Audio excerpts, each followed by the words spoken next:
What secret are you hiding from your family? I won $250 on a scratch-off ticket last year. Nobody in my family but my wife and I know. That when my in-laws passed they left us millions, enough to retire and travel the world. Last time I talked to my mother more than a year ago she made fun of my wife's white trash parents. Duck M. I grew up thinking I was part of the Zman and would train in the backyard swimming pool. My dad thought I was drowning one day because I held my breath underwater for so long so he jumped in to save me. I was in like 7th grade. I never told my dad holding my breath for as long as I could was part of my mutant training. I never told them I thought I was part of the Zman because I didn't want the government to get involved. I don't get forced to work holidays. I volunteer to work them to get out of family dinners.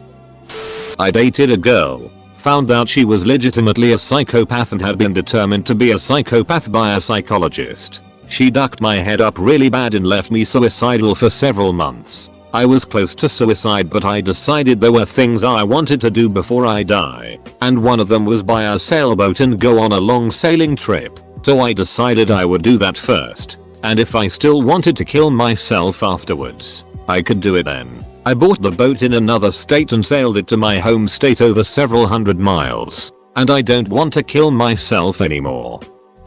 That I talked my mom out of a suicide attempt. I volunteer at a suicide hotline. I often take calls from people on the brink of jumping or pulling the trigger. Everyone who calls us are anonymous to us on the caller display. I worked late one evening and got a call transferred to me from a lesser experienced responder because the person on the phone was very non-responsive to questions and apparently said they had a gun in their hands. When I picked up the phone and asked what their name was, I immediately recognized my mom's voice when she said her name. Funnily enough she mentioned that I sounded familiar, like her son. I asked if that was a problem to her, because then I could hand her over to my colleague. She told me no. At least I feel like I'm confessing to a person I love. Then she went on about her failed adulthood, a husband she didn't love anymore, rapes by her now deceased father etc. It was tough just sitting there and receive the burdens of a lifetime dumped onto you by your own mother. We talked for about 2 hours and she put away her gun. I heard it releasing the mag and hung up. I called my dad right after asking him where mom was. She had apparently just walked in the door when I called. Knowing their house, she must have been in the shed, dad's man cave. I don't know if she knew it was me or not, but she hasn't mentioned anything and I'm not going to. Edit. Deceased, not diseased. When I was 14, my friend and were drinking at my house when my parents weren't there. I lived in a small town and there wasn't much to do. Not that I'm defending 14-year-olds drinking. I'm just giving context. My sister, 4 years my elder, had a 1997 Honda Civic in the garage. My friend and I thought it would be a good idea to stealthily open up the garage door, push it down the road, hop in, turn it on, and go for a little joyride on the country roads. It was a rainy day so the roads were still slick, and I got the great idea to pull the e-brake and do a bit of a slide. I slide directly into a ditch. The front bumper mounts brake and the hubcap is slightly bent into the rubber of the wheel. We take it back home and begin to drunkenly try to fix it with zip ties and crowbars. It was a shoddy job but it held. About a week later, my sister gets into a low-speed car accident on that exact side of the bumper. She still doesn't know, but I bet the mechanic working on her car knew something was up. This was 13 years ago. I know my Uncle Joe is a rapist. Joe is a close family friend. He's been around my whole life. When I was a teenager, I walked in on my uncle during a Christmas party having sex with a girl I'll call Carmen, who was a couple of years older than me. I presumed it was sex because the noises were right and Carmen had a rep for being wild and preferring older men. Joe was married. I just thought he was being a D. In the 1980s, there was a bunch of unreported rapes in our town. It was an open secret. One night, when I was about 8, I accidentally overheard a very drunk Joe confessing to being the guy who did it. My father dismissed him, told he was a liar. I went away for a couple of months and came back. Someone told me Carmen was accusing Joe of rape. She was drugged and by the time she realized there'd been a rape, there wasn't any physical evidence left. Joe denied having sex with her. She went to the cops. Nothing had been done but the rumors got out. So I went to the police and gave a statement about that night and what I heard. Joe was questioned but it didn't go anywhere. My father wouldn't forgive me if he knew.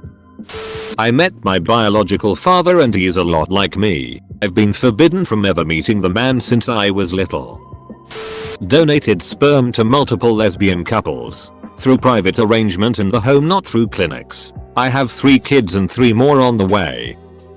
Right. So, my boyfriend is a pretty good cook and over the years there isn't really anything that I've been able to cook better than him. I try. He decided last spring that he really wanted to make all these different kinds of cake and they were all gorgeous apart from the red velvet one which he just couldn't seem to master. It was too soft and sunk a bit. I wanted to give it a try as well. So I bought all the ingredients and found a new recipe but my cake was still just as bad. I was pretty annoyed that I wasn't able to make it properly as before I met him I was really good at making cakes. So, I kinda went out and bought a pre-made Betty Crocker red velvet cake mix and made the most delicious cake ever from it and may have lied and said I made it from scratch. To this day I haven't told him and every time I say I'm going to make it I have to time it so he is out at work and take the Betty Crocker packaging to a bin far away from the house so he won't be suspicious. I am so ashamed but the feeling of triumphant cake making couldn't be any better. Worst part was his son asked me for the recipe a few weeks ago so he could try it in his cooking class at school for the end of the year and I had to make something up about how it was a secret recipe and it's the only thing I could cook better than his dad when in reality it's all a damn packet mix. Shame, shame, shame.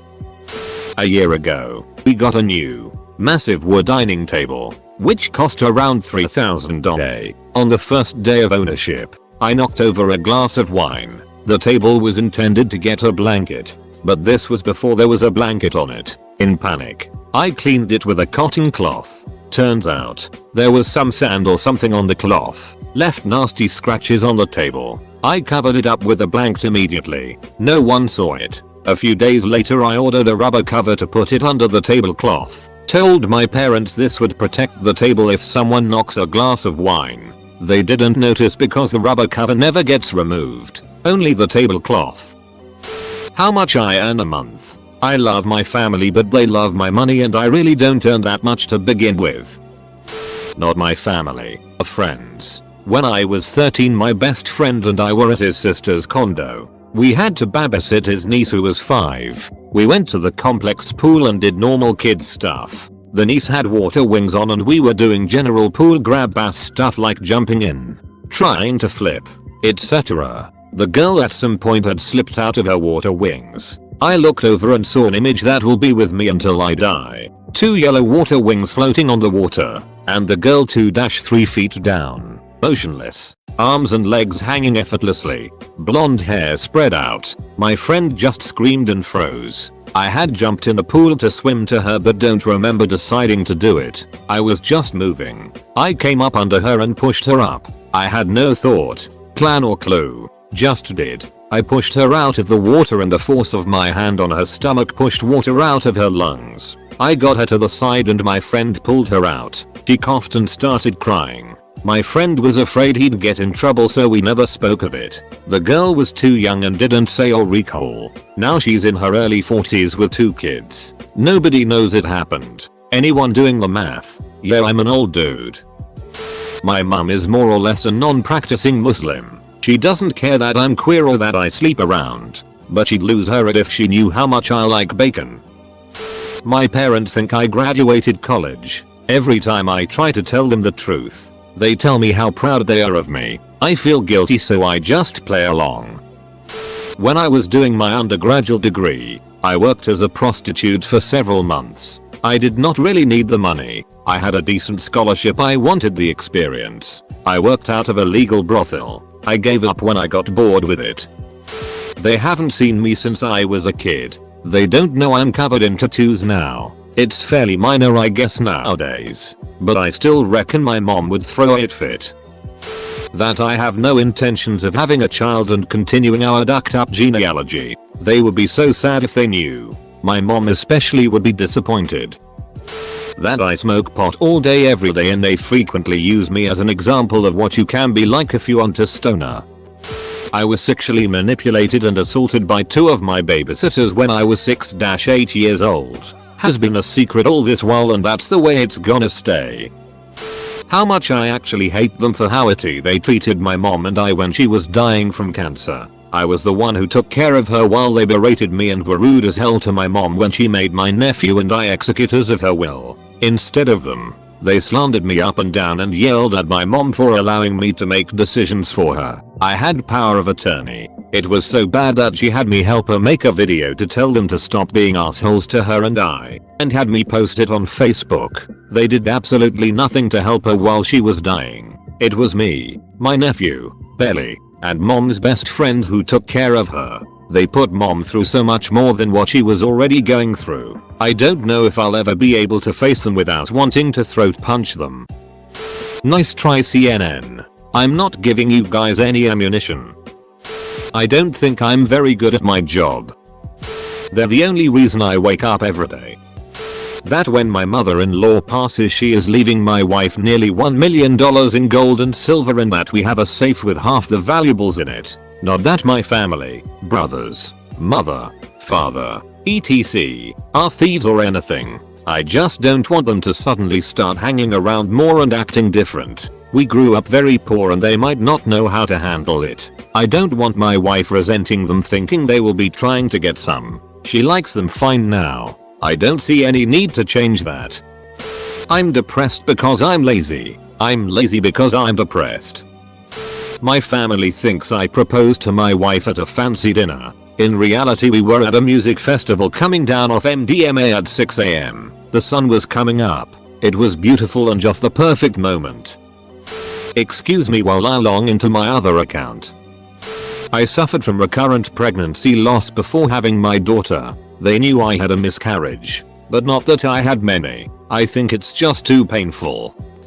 My 3 large tattoos, one on the outside of each thigh, and one on my left hip. Sister knows but parents don't. I'm 27 and feel like I should just get over it and tell my mom. Dad wouldn't care, but he wouldn't be able to keep the secret. But she's deeply traditionally conservatively Korean and she would honestly be really sad and angry. It doesn't benefit her to know and it doesn't benefit me to have her to know. It would just cause both of us pain and estrangement. There's no point. I'll tell her when I have to, but right now my lips are sealed. Then I am B. But mostly because it is none of their business. Part to this account. I generally not speak about that. I don't want any rumors. It is one thing to date a guy and he knows that you are B. Guys are more open about that. But try to hit on a girl when she knows that you also like guys. It is not the best thing for a first date that she imagines you with another guy. If I ever start a relationship, this will come when I think she likes me enough to be open for this.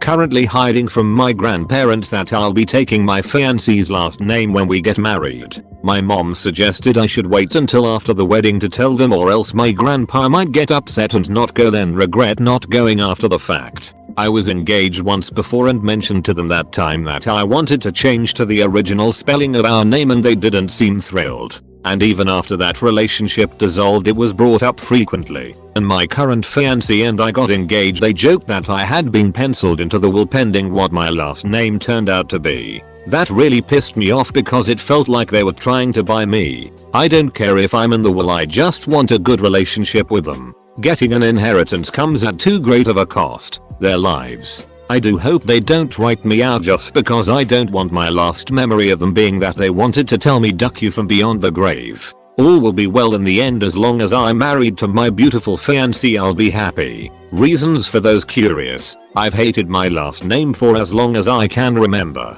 I like the way my name sounds with hers. And she's always been fond of her name, so it works out great for us. The wrong brother died 2 years ago. My younger brother was sweet, caring and patient. My older brother is a sociopath who used to beat me simply for the pleasure of exerting power over someone. He has ducked up his body through an addiction to prescription painkillers, but my parents will never see it. Our father once walked in on him stomping on me with military boots he got just for the purpose, and asked why I had provoked him. I was 6 and my brother was a teenager. I was molested as a child by a camp counselor. I've only told my closest friends. I don't want my family to know. Edit. Thanks for the support everyone. I've been passing out a lot lately at the sight of any blood, even a scratch. My family says I'm getting sensitive, that I'm turning into a wuss. When the truth is last year before my boyfriend and I broke up, he tried to kill himself in my presence. There was so much blood. I never told them. That college has been one of the most soul-crushing, depressing times of my life, and I'm seriously considering leaving just because I'm so damn lonely. Pretty much. That I wouldn't be bothered a bit if I never had to see any of them again. I show up to family functions and I'm nice to people, but they are just completely horrible people, and I'm so glad I moved away and only have to see my mother a few times a year and my sisters even less. After my mom and dad got divorced, I was 21 at the time. I had to use all of my life savings to pay for the house that they were fighting over. My mom knows I was paying for it, but she doesn't know how much money I had to use, and we've never talked about it. I lost about $12,000. Also that I was depressed at the time for about a year or so because my mom was depressed and I wasn't in contact with my dad anymore. I am now. We're even closer now. The money thing. And I almost lost my job at the time. I had nobody to talk to. All my siblings were busy with their families. My friends were moving on to other things. Luckily one person helped me through it all. Someone I consider to be almost a lost brother to me now. Someone that happened to be a stranger on the internet that I met on an anime forum. He talked to me pretty much every day, and it wouldn't just be about nerdy stuff. We would talk about everything that was happening to me in my life and his life. We would talk about pretty much everything. It helped me through the tough times so much, and I don't know if he'll ever understand how much it meant to me. Since then one of my biggest ideals in life is communication. And I now see each random internet user as an individual person rather than just a username. Love you Reddit and random strangers from the internet less than 3. That fact that I wanted to die most of the time.